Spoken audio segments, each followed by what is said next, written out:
Hello students, तो कैसे हैं आप लोग। मैं मोहित खान आपका स्वागत करता हूं मोस्ट इंपोर्टेंट क्वेश्चंस की वीडियो सीरीज के पार्ट 9 में। तो जैसा कि आप लोग जानते हैं, हमारे चैनल पर एक वीडियो सीरीज चल रही है जिसमें क्लास 12 के बोर्ड एग्जाम में पूछे जाने वाले सभी महत्वपूर्ण सवाल करा रहा हूं। ठीक है, तो हमारे 9th क्वेश्चन है जो बोर्ड पर लिखा हुआ है। क्वेश्चन हमारा बेहतर का है और आपने देखा होगा, अगर आपने रिजल्ट देखा है, प्रीवियस के क्वेश्चन देखेंगे तो हर सेट में एक क्वेश्चन आपको मिलेगा।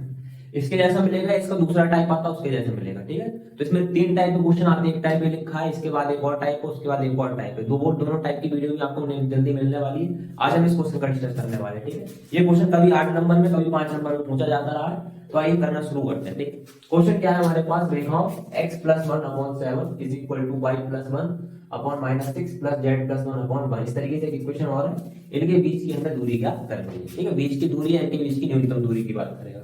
तो इस सवाल को करने से पहले ये जो है एक रेखा का कार्तीय समीकरण है। ठीक है, रेखा का समीकरण हमने दो तरीके के समीकरण पढ़े हैं, एक कार्तीय समीकरण और दूसरा पढ़ा है हमने वेक्टर वाला। ठीक है, सदिश समीकरण जिसको बोलते हैं।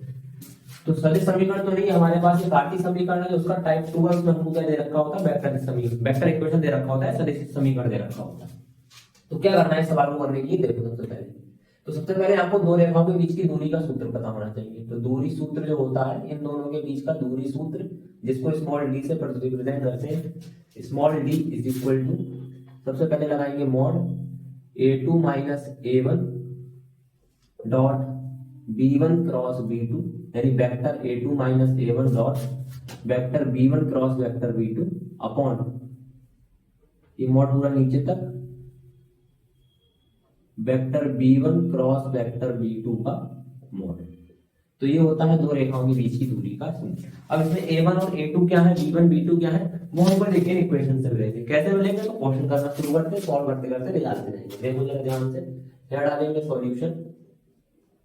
पहली इक्वेशन है हमारे पास x + 1/7 is equal to y + 1/-6 is equal to z + 1/1। ये पहली इक्वेशन है। ठीक है, a1 और a2 कैसे निकालेंगे, देखो जरा ध्यान से। इसका हमें कंपेयर कराना है। देखो कंपेयर किससे कराना है, समीकरण, जो एक जनरल इक्वेशन होती है जिसको बोलते हैं मानक समीकरण। तो रेखा का मानक समीकरण जो होता है 3D में, वो होता है हमारा x - x1/x2 plus y - y1/y2 is equal to z - z1/z2। ठीक है, तो जो ऊपर वाला x1 y1 z1 है, यह है हमारा वेक्टर ए। नीचे वाला x2 y2 z2, यह है हमारा वेक्टर बी। से तुलना कराने पर, तो जब तुलना कराएंगे तो वेक्टर ए बराबर हमारे पास क्या निकलेगा, डायरेक्ट लिख लेंगे वेक्टर ए बराबर। ठीक है, अब मैं x1 की बात करूं तो यहाँ x1 है -x1, यहाँ है +1, यानी x1 बराबर आ जाएगा -1 और -1 के साथ आएगा i कैप। ठीक है, अब आप चाहे तो 1 हटा सकते हैं क्योंकि 1 लिखने की कोई जरूरत नहीं होती। इसी तरीके से यहाँ पर माइनस का y1, तो y1 के साथ क्या आएगा, j कैप, तो माइनस का j कैप। अच्छा, i j के तो आप जानते होंगे, i j के होते हैं क्रमशः x y और z अक्षों के क्या होते हैं, एकांक सदिश होते हैं। ठीक, इसके बाद अगर अगला बात करें तो यहाँ से -1 यहाँ पे लिख लेगा तो ये हो जाएगा k1। ठीक, अगर आपको कुछ समझ में नहीं आ रहा है, आपको ये इक्वेशन भी लिखने की जरूरत नहीं, सीधे वेक्टर ए लिखेंगे, वेक्टर ए नहीं वेक्टर a1 लिखेंगे। तो a1 जो होगा, इनका अगर यहाँ प्लस लगा है तो माइनस लगा लो, माइनस लगा है तो प्लस लगा लो, देखो प्लस लगा हुआ है तो चिन्ह बदल के लगा दिया, आई कैप जे कैप और के कैप। गुणांक जो है वो लिख लेने आगे, अब बनता तो 1 लिखने की जरूरत नहीं होती, तो इसलिए लिख दिया आई कैप जे कैप के कैप। ठीक है, अगला हमारा जो b1 होगा, b1 किसी तरीके से लिखेंगे, लेकिन b1 होगा नीचे वाला x2/2 z2 वाला, यानी ये होगा पहले वाले के साथ i, दूसरे वाले के साथ j, तीसरे वाले के साथ k। इसमें चिन्ह नहीं बदलना, केवल ऊपर वालों का चिन्ह बदलना है। इसमें ऐसे लिख लेंगे 7 7 के साथ i कैप, 6 माइनस का है तो माइनस का 6 j कैप, और हमारा ये जो 1 है ये प्लस का है तो प्लस का k कैप। तो ये 1 आ गया, ये 2 आ गया। इसी प्रकार अगली इक्वेशन से अब समीकरण अगली उतारेंगे। क्या दे रखी है हमको, x - 3/1 is equal to y - 5/-2 is equal to z - 7/1। ये लिख लिया, यहाँ से डायरेक्ट लिखेंगे। अगर a2 लिखना है तो ऊपर से चिन्ह बदल के, ठीक है, और क्रम इक्वेशन में कभी बदल भी देता है कि जिसको लिख देगा z - 7, जैसे यहाँ पर लिखा है z - 7, तो इस तरीके से लिख सकता है इसको। इधर मैं समझा रहा हूँ, खाली माइनस कॉमन ले लिया तो लिख देगा 7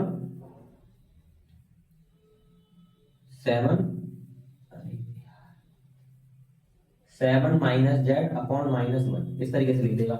यानी ऊपर से माइनस कॉमन लिया उसको नीचे लिख दिया। तो पहले हमको इस तरीके से बनाना पड़ेगा, इस रूप में जैसे लिखा है ना, ये माना कि इक्वेशन इसके जैसा बनाना पड़ेगा। और नहीं दे रखा है तो कोई बात ही नहीं, तो अपना सवाल आराम तो हो ही जाएगा। तो यहाँ देखो a2 बराबर कितना आ गया -3 आई कैप, b2 कितना हो जाएगा, चिन्ह बदलना है तो माइनस का है किसका हो जाएगा प्लस का, फिर ये प्लस का 5 जे कैप प्लस ये प्लस का 7 के कैप। तो पहले वाले के साथ आई, दूसरे वाले के साथ जे, तीसरे वाले के साथ के। आगे वेक्टर b2 तो नीचे वाला वैसे ही लिख लेना है, एक है तो आई कैप माइनस का 2 जे कैप और प्लस का के कैप, ठीक है, जे कैप और के कैप। तो यहां तक आपको समझ में आया होगा, ठीक है। उसके बाद मुझे फॉर्मूला पता होना चाहिए सबसे पहले, तो बाकी सब तो बात की बात है। फिर मुझे इस फॉर्मूले को देख के मैं काम करूंगा, मुझे क्या चाहिए a2 माइनस a1, तो ये सारी वैल्यू मैं निकालूंगा एक एक करके। तो सबसे पहले निकालना है vector a2 minus vector a1। तो a2 कहाँ आया, ये आया a2 3i 5j 7k, 3i cap plus 5j cap plus 7k cap minus a1 ये आया माइनस आई कैप माइनस जे कैप और माइनस के कैप। तो 3i कैप 5j कैप और 7k कैप, माइनस अंदर जाएगा, माइनस माइनस क्या हो जाएगा प्लस आई कैप प्लस जे कैप और प्लस के कैप। तो i और 3i मिलके कितना हो गया 4i cap plus 5j cap, अच्छा 5 और 1 मिलके कितना हो जाएगा 6j कैप और 7 और k कितना हो जाएगा 8k। तो यहाँ पे a2 माइनस a1। अगली बार मुझको क्या चाहिए b1 क्रॉस b2, देखो फॉर्मूले में b1 क्रॉस b2 चाहिए, तो फिर लिखेंगे b1 क्रॉस b2, तो b1 आई कैप जे कैप और के कैप। तो b1 कितना है, क्रॉस निकालना तो b1 का गुणांक 7 माइनस 6 और 1, तो पहले b1 का 7 माइनस 6 और 1, फिर b2 का गुणांक 1 माइनस 2 और 1, 1 माइनस 2 और 1। तो vector b1 cross vector b2 प्रसार करेंगे इसका r1 से, तो आई कैप इसको छोड़ेंगे इसको छोड़ेंगे, 6 एकम 6 माइनस का, फिर इधर 2 की गुणा होगी प्लस का 2, ठीक है। तो होगा तो माइनस का, लेकिन साथ में एक माइनस और चलता है नीचे से, फिर इसका माइनस का जे कैप, ठीक है। याद होगा कि मैंने पिछले, अगर आप सारी वीडियो लगातार देख रहे हैं तो आपको इसका प्रसार करना आ रहा होगा, ठीक है। अगर नहीं देखी तो शुरुआत से देखना शुरू कीजिए, मैं बिल्कुल बेसिक से कॉन्सेप्ट बताते हुए आ रहा हूँ हर सवाल के। तो इधर देखिए जरा, इसको छोड़ेंगे और इसको छोड़ेंगे, 7 एकम 7 और इधर माइनस का 1, फिर प्लस के है, इसको छोड़ेंगे इसको छोड़ेंगे, 7 दूनी 14 माइनस के और 6 एकम 6 प्लस का। तो हमारे पास कितना हो गया, ये 6 में से 2 गया, कितना बचेगा माइनस का 4, तो माइनस का 4 आई है, फिर यहाँ बचेगा 6 तो माइनस का 6 जे है, यहाँ बचेगा माइनस का हमारे पास 8 एक है। फिर हमें चाहिए b1 क्रॉस b2 का मॉड, b1 क्रॉस b2 आ गया, अगले स्टेप में निकालेंगे b1 क्रॉस b2 का मॉड, देखो यही है ना, अपॉन b1 क्रॉस b2 का मॉड। ये कैसे निकालेंगे, तो b1 क्रॉस b2 जो आया है उसके गुणांकों का वर्ग, तो इसका गुणांक कितना है -4 कर दो स्क्वायर, इसका गुणांक कितना है प्लस लगा के बीच में -6 कर दो स्क्वायर, इसका गुणांक कितना -7 बीच में प्लस लगाओ कर दो स्क्वायर। तो कितना आ जाएगा ये 4 का स्क्वायर 16, 6 का स्क्वायर 36 और 8 का स्क्वायर 64, ठीक। ये हमारा बनेगा जाके लगभग 36 और 64 हो गया 100 116, ठीक है। अब 116 का निकालेंगे वर्गमूल, तो 116 का जो वर्गमूल आएगा वो लगभग आएगा हमारा 2√29, इतना हो गया। उसके बाद लगाएंगे अपना फॉर्मूला, फॉर्मूला क्या था, 2 रेखाओं के बीच की दूरी, यानी d बराबर mod a2 minus a1 into b1 cross b2 vector a2 minus a1 vector a2 cross b2 a b1 cross b2 upon vector b1 cross b2 का मॉड और ये पूरे का।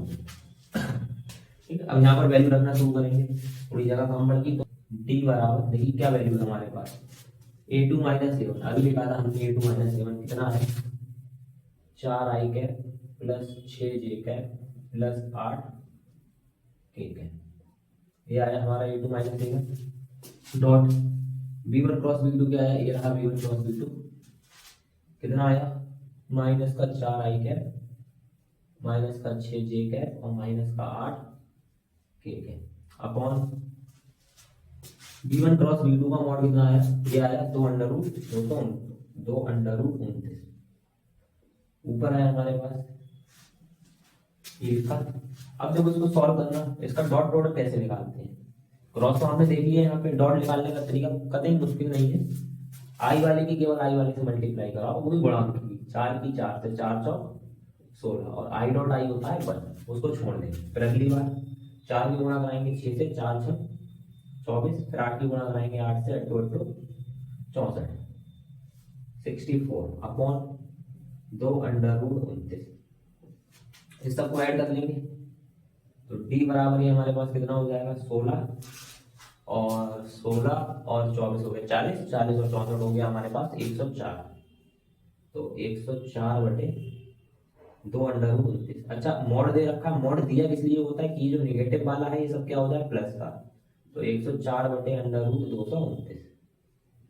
देखो ये माइनस का 104 आता, हमने मॉड हटा दिया, लिख दिया प्लस का, 2 से काटेंगे ये बनेगा हमारे पास d बराबर 52 बटे 2 रूट 29, और इसको फिर से हम लिख सकते हैं 2 रूट 29, 52 को क्या लिख सकते हैं 2 से तो काट लिया इसको, तो 52 को क्या लिख सकते हैं 52 को लिख सकते हैं 2 गुणा 29 बटे अंडर रूट 29, तो नीचे से अंडर हटेगा ऊपर लग जाएगा, हमारे पास आ जाएगा d बराबर 2 रूट 29 मात्रा।